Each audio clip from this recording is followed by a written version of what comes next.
Suppose an organization comes out with a public issue stating that they will take up a research to develop a process that will convert iron into gold.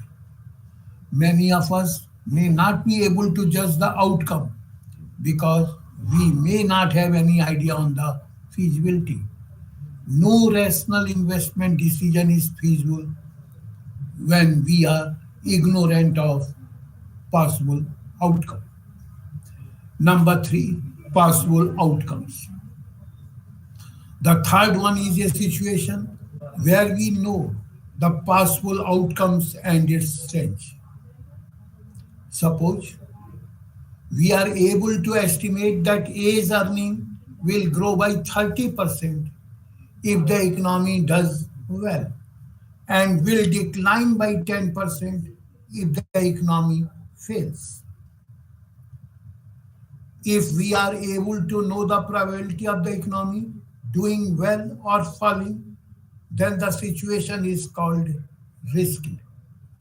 For example, in the above case, if we know the probability of economy doing well next year is 70% and the probability of economic failing is 30%, then we can estimate that A's earnings in a better way. Under this condition, the earnings of A will increase by 30% with 70% probability and decline by 10% with 30% probability. Or, in other words, you may say that the earning will increase has got a probability of 70% or zero point 0.7 multiplied by 30% or zero point 0.3, that is 0.21 or 20%, 21%. While probability of decreasing is 10%, that is zero point 0.1 multiplied by 30%, that is zero point 0.3, means 0.003, that is 3%. Or chances of increasing the earnings is 20%, while chances of decreasing is only 3%. Simple probability rules. And last one, as uncertainty. If we don't know anything beyond a certain point, then the situation is called as uncertain. It is again difficult to take a rational investment decision in a situation of uncertainty. In other words, a situation pertaining to future is considered as risky if we know the range of outcome and its probability distribution. Two elements in the concept of risk as applied to the world of investment and finance deserve attention. One, risk in the investment sense is associated with return. A person buys a financial assets with expectations of a return. The investment decision would be premised on an expected return, which may or may not actually be realized.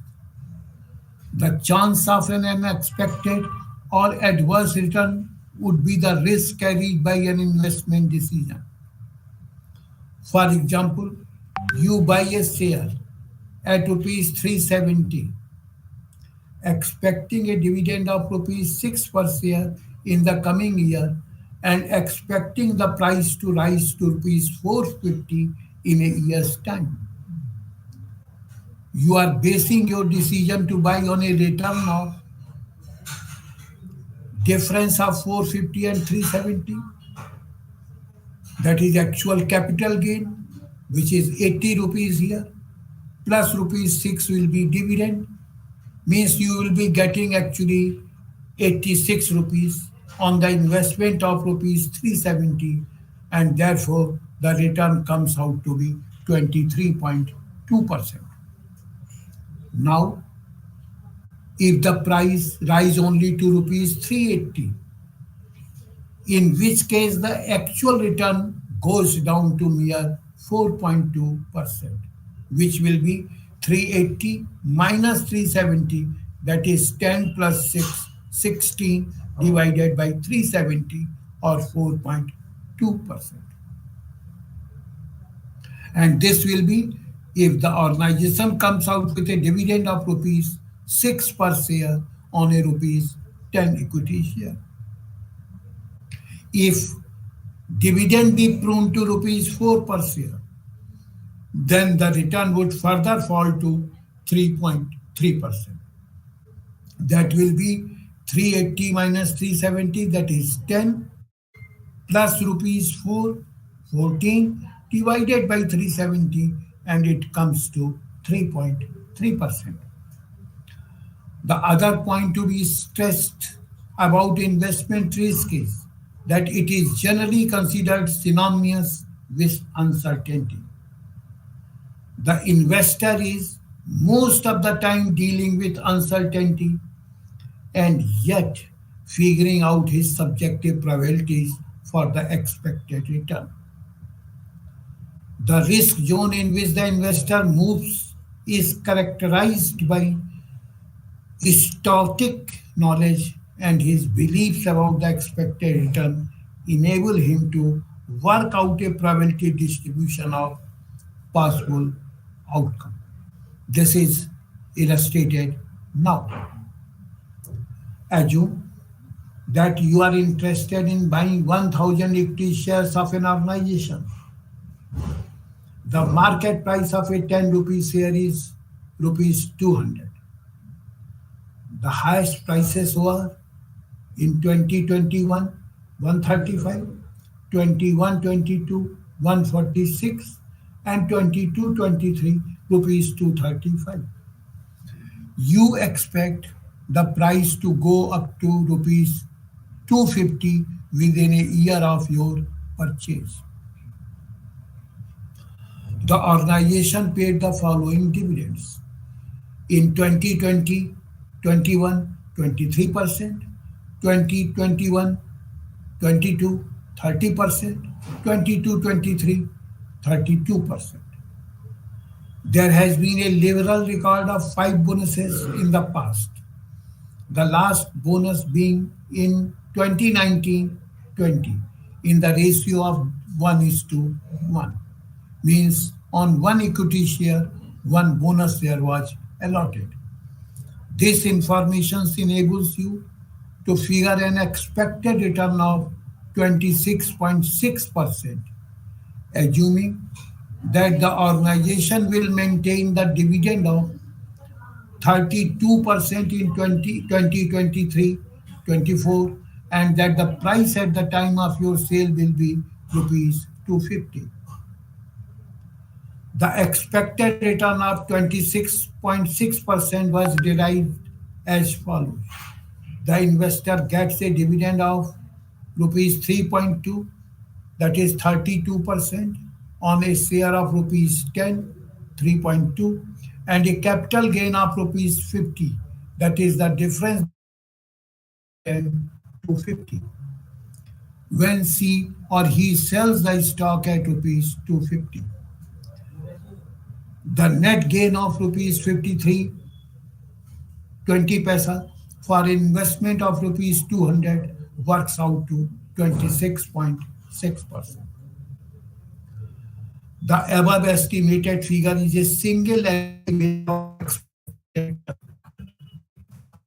Since future is uncertain, you may have to examine the probability of several other possible returns. Thus, the expected return may be 20%, 30%, 35%, or 10%, or any other figure for that purpose.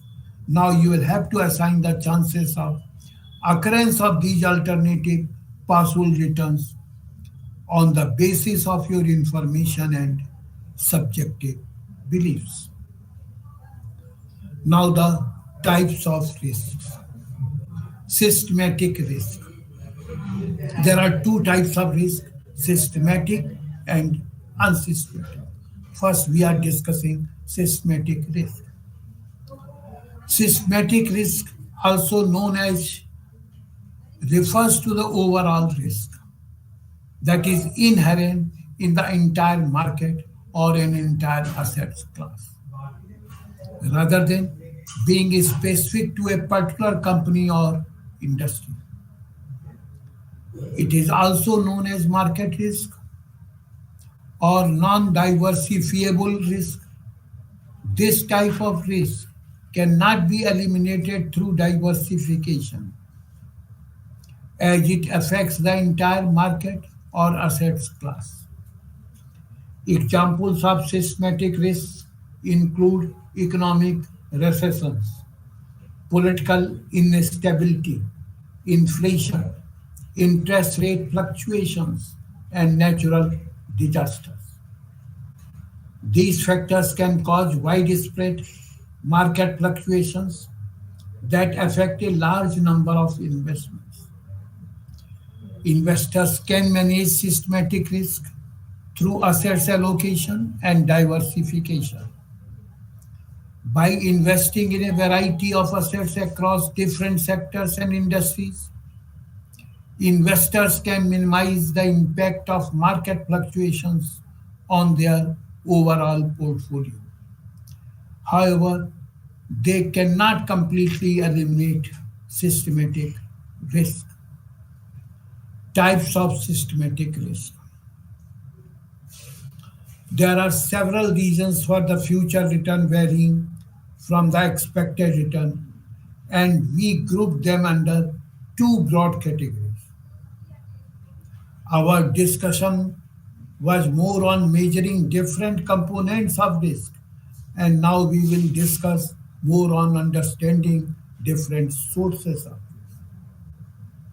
There are different types of systematic risk. These are as follows: interest rate risk, market risk, and inflation risk. Inflation risk is also known as purchasing power risk. Now we discuss them one by one. Interest rate risk. To start with, we will discuss an important source of risk, namely interest rate risk, which affects every sector in the economy. Often, government through the central bank of the country, that is Reserve Bank of India, uses interest rates to push the economy forward or cool down the heated economy. Interest rate risk arises from variation in such rates, which cause changes in market prices. It can be seen that a rise in market interest rates causes a decline in market prices of securities and vice versa. There are different ways through which the interest rate affects the securities return. It affects the expected or required rate of return because investors always compare risk-free return with the expected return of an investment. An increase in interest rate will cause an increase in expected or required rate of return of other investments. Second one, market risk. You would have observed that the market moves upward at some point of time and then moves downward at some other point of time. Such movements may happen despite the good or bad performance of the companies. Often, organizations' management and its employees will be puzzled why the market fluctuates like this. Irrespective of our understanding, the reality is the market moves in one of the two directions, that is upward or downward, and once such trend starts, it exists for a time. There are several reasons behind such movements. These can be: number one, changes in economy or expectation about the future of the economy may cause such widespread movement. Number two, organization specific news may also cause such movement. And if the organization is a major one, like any of the blue chip organizations, a positive or negative development may generally affect several other stocks in the market. Similarly, a shock in the US market may have impact on the domestic stock prices, though may not be true vice versa. Investor psychology also often contributes to the market risk. For instance, negative news may create a panic in the market, and everyone would like to sell the stock without any buyer in the market. In this process, the market will decline more than the desired level. Market risk is demonstrated by the increased variability of investor returns due to alternating bouts to bull and bear phases. Efforts to minimize this component of total investment risk require a fair anticipation of a particular phase. This needs an understanding of the basic cause for the two market phases. It has been found that business cycles are a major determinant of the timing and extent of the bull and bear market phases. Third one, inflation risk, purchasing power risk. Inflation risk is the variability in the total purchasing power of an asset. It arises from the rising general price level, the interest rate on bonds and debentures, and dividend rates on equity and preference shares are stated in money terms. And if the general price level rises during some future period, the buying power of the cash interest or dividend income is likely to be received for that period would decline.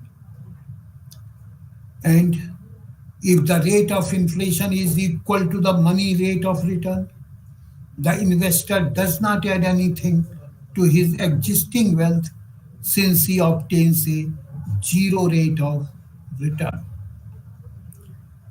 Many investors believe that if the market prices of their financial assets increase, they are financially better off in spite of inflation. Their argument is, after all, money is increasing. This is nothing but money illusion. Consider, for instance, a situation when the market price of a security you are holding doubles and the general price level increases fourfold. Would you say that you are richer simply because your command over money doubles by selling the security? True, you get money than what you had earlier, but you can buy less with that money. You can't dismiss the fact that your command over goods and services, which is the eventual objective of all investment decision, has declined due to a fourfold rise in prices in general.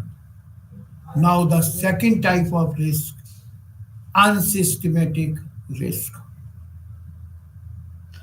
Unsystematic risk, also known as specific risk or diversifiable risk, refers to the risk that is specific to a particular company, industry, or assets. It is the opposite of systematic risk, which affects the entire market or assets class. Examples of unsystematic risk include company management issues, supply chain disruptions, labor strikes, product recalls, and legal liabilities. These factors can affect the performance of a specific company or industry without necessarily impacting the broader market. Investors can reduce unsystematic risk through diversification. By investing in a range of assets across different companies and industries, investors can spread their risk and reduce their exposure to any single company or industry's specific risk. This helps to minimize the impact of negative events on an investor's overall portfolio. Types of unsystematic risk. There are three different types of unsystematic risk. These include financial risk, business risk, and management risk. We discuss them one by one. First of all, financial risk. The default risk arises from a deterioration of financial strength of the organization that issues securities. Holders of such securities have to experience greater variability of returns when financial strength begins to worsen. Since the basic parameter is financial health, default risk is also known as financial risk. Financial risk arises when the organization uses debt in its capital structure. Debt brings fixed liability and hence increases the variability of income available to the equity shareholders. Use of debt is not always bad. It will increase the profitability when the organization performs well and equity holders get a return more than what is available otherwise. For example, if the rate of interest on the debt is say 10%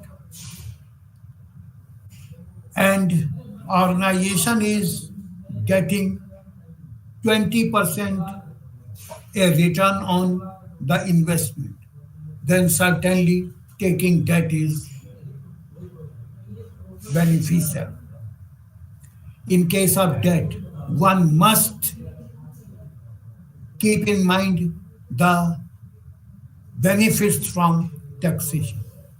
If the rate of interest is 10% and the rate of taxation is 30%, then you are getting the benefit of rupees 3 on the interest and real interest rate is only 7%. That creates problem in bad times because of the fixed liability. If the organization fails to meet the debt obligation, the managers need to spend a lot of time in convincing the lenders to accept delayed payment and in meanwhile lose valuable managerial time. Default easily spread bad words about the organization and the organization faces problems from several fronts. It may not be able to get credit from suppliers and some of the good workers may leave the organization. Customers will also prefer companies with sound financials to avoid uncertainty in supply. Second one, business risks. Organizations operate in an environment which often changes and such changes cause variation in expected income. For example, a change in government policy on fertilizer subsidy may affect a group of companies in the fertilizer industry. Similarly, an action by a competitor, may be domestic or foreign, may also affect other companies. While the above changes in the environment are caused by certain entities, there are several factors which change the operating environment but can't be attributed to anyone. For instance, many organizations are exposed to business cycle and the income of such organizations significantly differs from period to period. Companies in steel, auto, and shipping industries are exposed to such business cycles. It is difficult to assess whether the business risk is systematic or non systematic. A diversified portfolio consisting of securities of several industries can diversify such business risk to a great extent. On the other hand, portfolios with few stocks or stock drawn from select industries would be exposed to such business risk if all the sectors of the portfolio were affected by changes in the environment. Now, management risk, the third type of unsystematic risk. Management risk is that part of total variability of return which is caused by managerial decisions in organization where owners are not managers. However, qualified and capable the management team, there are chances for judgmental errors and wrong decisions. Owners, investors are rightly aggrieved when executives are paid high salaries and perks and are allowed ego bolstering non income consumption like luxury cars, lavishly furnished offices, and yet they plunge the organization in severe difficulties by their inept decisions. Management errors are the main reasons which give rise to management risk, component of total investor risk. The errors are so numerous that it is difficult to either list them or even to classify them. Nevertheless, some potential areas of management errors can be highlighted. The one great blunder that management might commit is to ignore product obsolescence. In fact, adequate expenditure must be made on research and development, and alternative products are promoted before the life cycle of existing one comes to an end. Single product organizations will be more exposed to this risk than organizations with diversified product lines. Another risk is the dependence of an organization on a single large customer. Management must adequately diversify customer groups. Many organizations supplying military equipment have been found caught up in deep financial distress when the government announces cuts in military spending. Many software companies are also facing this problem and making effort to diversify customers as well as country exposure. Yet, one more area of management errors could be the wrong handling of a correct decision when it is subjected to unfair criticism and is even fought out in a court. For example, an automobile manufacturer develops a fuel efficient small car much ahead of times. Some ardent consumer production groups brings a lawsuit on the grounds of user safety being threatened. The organization then announces abandonment of the product, forcing investors to bear the loss of investment and lost revenues in future. You should note that these cases are only illustrative and the list may go to an infinite number of factors. Now, the risk management. You would have also come across a statement that the standard deviation measures the total risk of an investment. The latter developments in the theory of investment risk decompose this total into several of its components.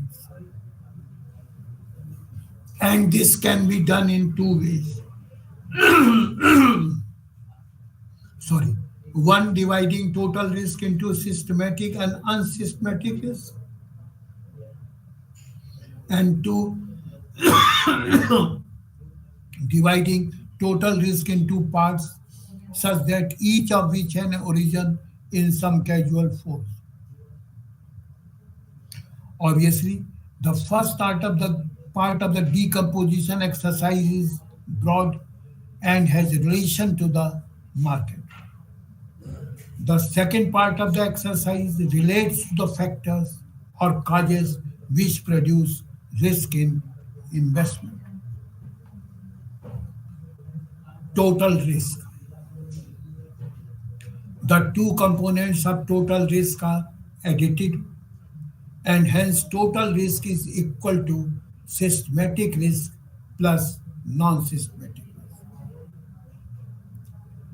Systematic risk is normally measured by comparing the stock's performance vis-a-vis market performance under different conditions.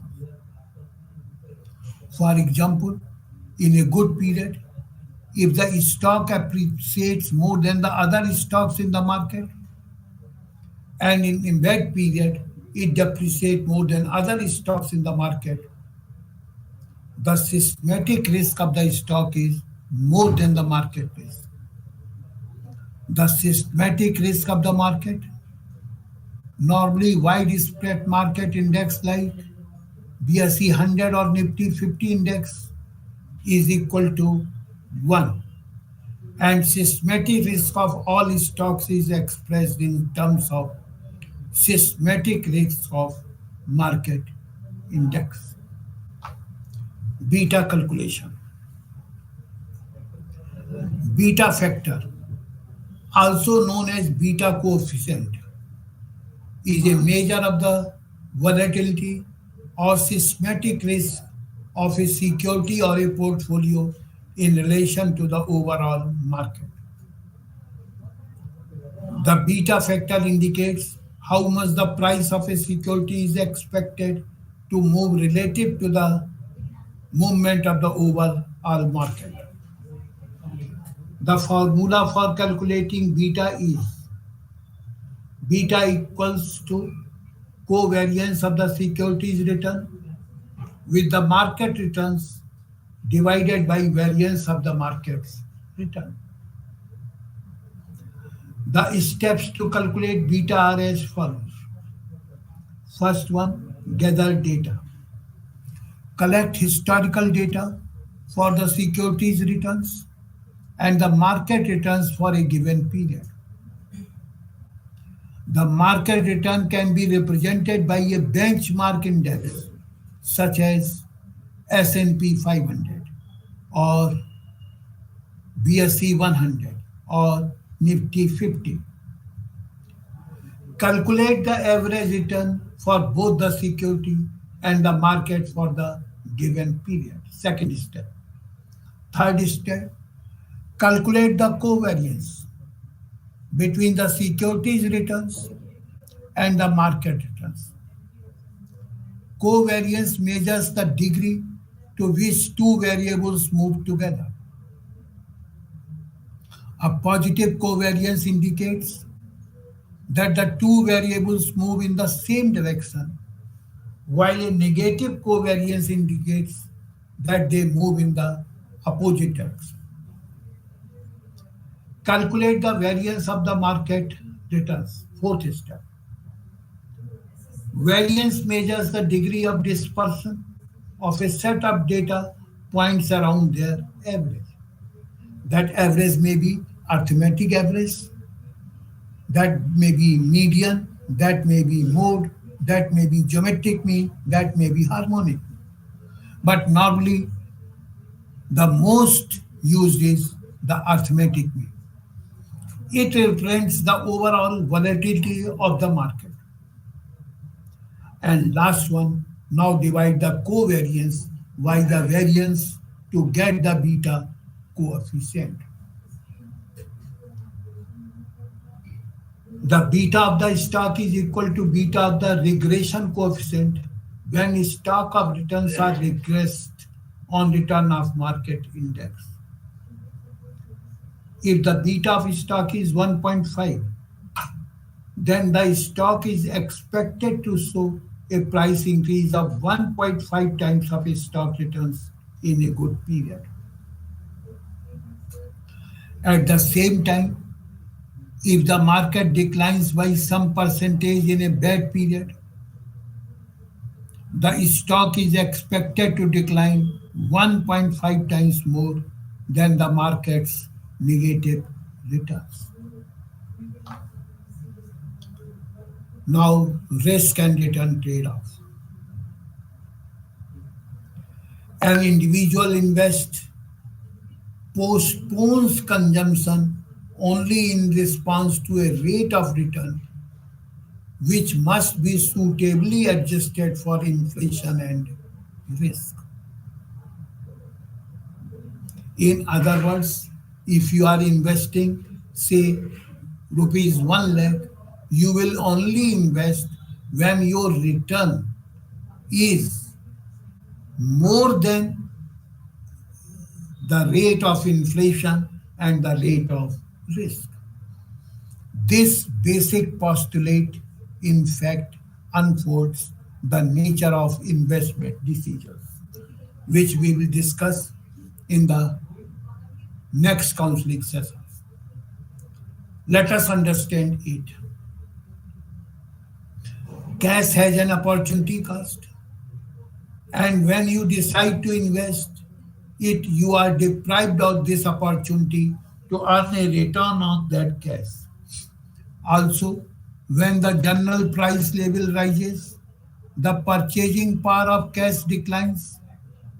Larger the increase in inflation, the greater the depletion in the buying power of cash. This explains the reason why individuals require a real rate of return on their investments. Now, within the large body of investors, some buy government securities or deposit their money in bank accounts that are adequately secured. In contrast, some others prefer to buy, hold, and sell equity shares even when they know that they get exposed to the risk of losing there much more than those investing in government securities. You will find this latter group of investors is working towards the goal of getting larger returns than the first group, and in the process does not mind assuming greater risk. Investors in general want to earn as large returns as possible, subject, of course, to the level of risk they can possibly bear.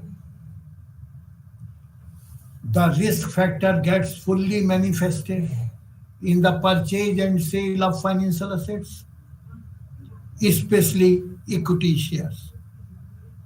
It is common knowledge that some investors lose even when the security market boom. So there lies the risk. You know risk as the probability that the actual return on investment will be different from its expected return. Using this definition of risk, you may classify various investments into risk categories. Thus, government securities would be seen as risk-free investments because the probabilities of actual return diverging from expected return is zero. In the case of debentures of an organization, The probability of the actual return being different from the expected return would be very little because the chance of organization defaulting on stipulated interest and principal repayments is quite low. You would obviously put equity shares in the category of high risk investment for the simple reason that the actual return has a great chance of differing from the expected return over the holding period of the investor, which may range from 1 day to a year or more. Or, in other words, you may say that the government securities are in the low risk or risk free investment. Debentures of a company have got the medium risk, and equities or shares have got the high risk. Investment decisions are premised on an important assumption that investors are rational and hence prefer certainty to uncertainty. They are risk averse, which implies that they would be unwilling to take risk just for the sake of risk. They would assume risk only if an adequate compensation is forthcoming. And the dictum of rationality combined with the attitude of risk aversion imparts to investment their basic nature. The question to be answered is how best to increase returns with a given level of risk, or how best to reduce risk for a given level of return. Obviously, there would be several different levels of risk and different associated expectations of return.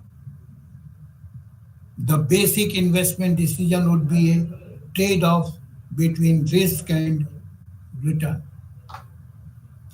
Now, the next part of today's counseling, investment theories. There are several investment theories that have been developed over time to guide investors in making investment decisions. Here are some of the most prominent ones. First one, efficient market hypothesis, EMH. EMH was developed by Eugene Fama in the 60s of the last century. It suggests that financial markets are efficient, meaning that prices reflect all available information about a security. According to EMH, it is impossible to consistently outperform the market because all relevant information is already reflected in the stock price. The second prominent theory is random walk theory. The random walk theory is a mathematical model used to describe the behavior of financial markets, which suggests that the price movements of stocks, bonds, and other securities are random and unpredictable. Third theory is modern portfolio theory, MPT. MPT was introduced by Henry Markovich in 1952. It is based on the principle of diversification, which means that investors can reduce their portfolio risk by holding a mix of assets that are not perfectly correlated with each other. MPT suggests that investors should allocate their portfolio among different asset classes, such as stocks, bonds, and cash, based on their risk tolerance and return objectives. Number four, value investing. Value investing is an investment approach popularized by Benjamin Graham and Warren Buffett. It involves buying undervalued stocks that are trading at a price lower than their intrinsic value. This approach requires a thorough analysis of companies' financial statements, balance sheet, and income statement. The fifth theory is growth investing. Growth investing involves investing in companies that have high potential growth rate but may not be profitable yet. This approach is popular among investors who are willing to take on more risk in the hope of earning higher returns. And last one is behavioral finance. Behavioral finance is a relatively new field that combines finance and psychology. It suggests that investors are not always rational and can be influenced by biases and emotions. Behavioral finance tries to understand how these biases affect investment decisions and how to mitigate their effects. These are just a few of the many investment theories out there. Each theory has its own strengths and weaknesses, and investors should carefully consider which approach is best for their individual needs and goals.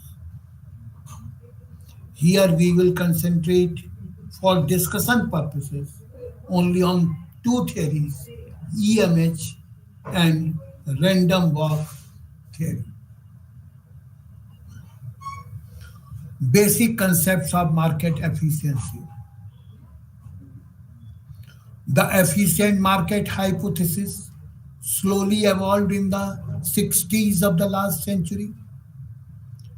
Eugene Fama persuasively made the argument that in an active market that includes many well-informed and intelligent investors, securities will be appropriately priced and reflect all available information.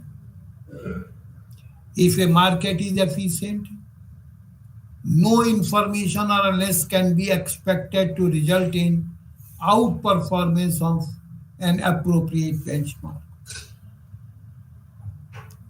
An efficient market is defined as a market where there are large numbers of rational profit maximizers actively competing, with each trying to predict future market values of individual securities, and where important current information is almost freely available to all participants.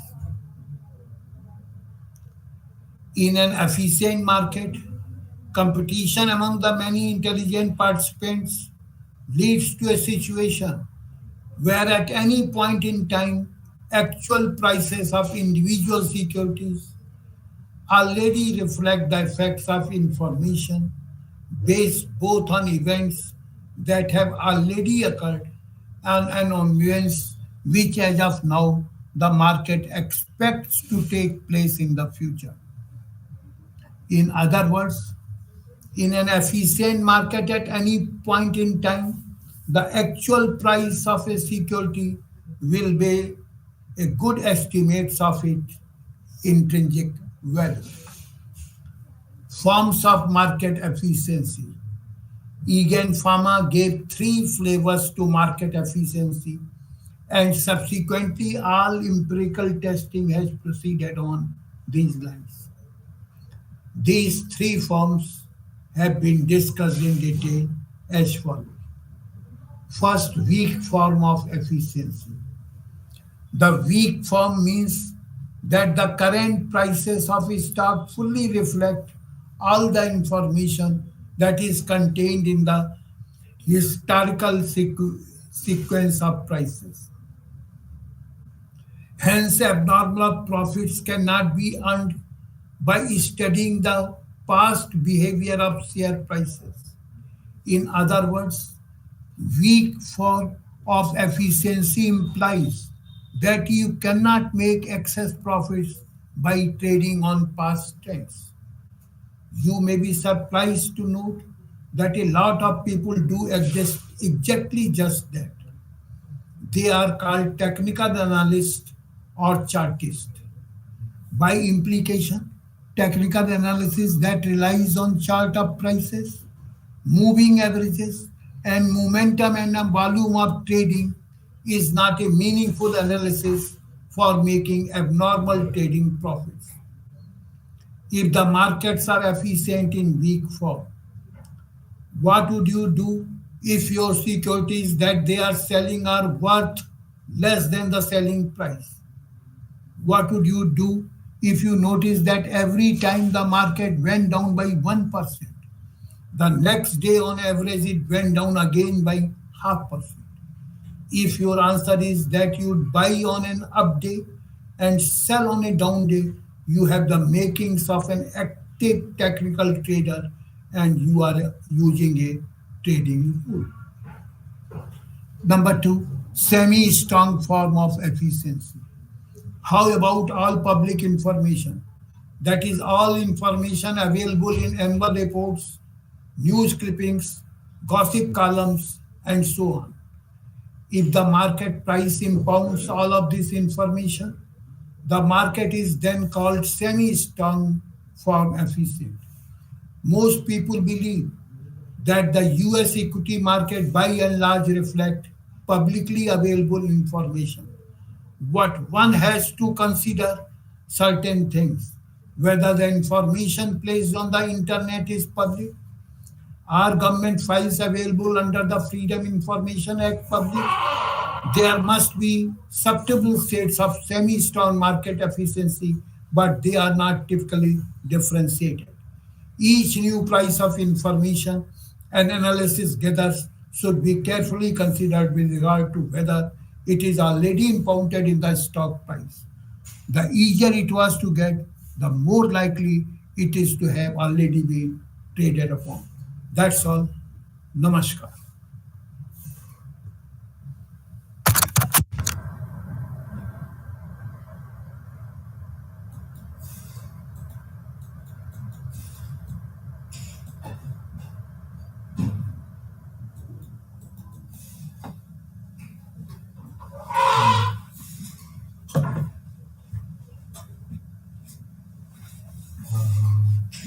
ये कैसे हल करते हो आप देख लो हम लोग नहीं कर पाते हाँ हाँ हाँ हाँ हाँ चलो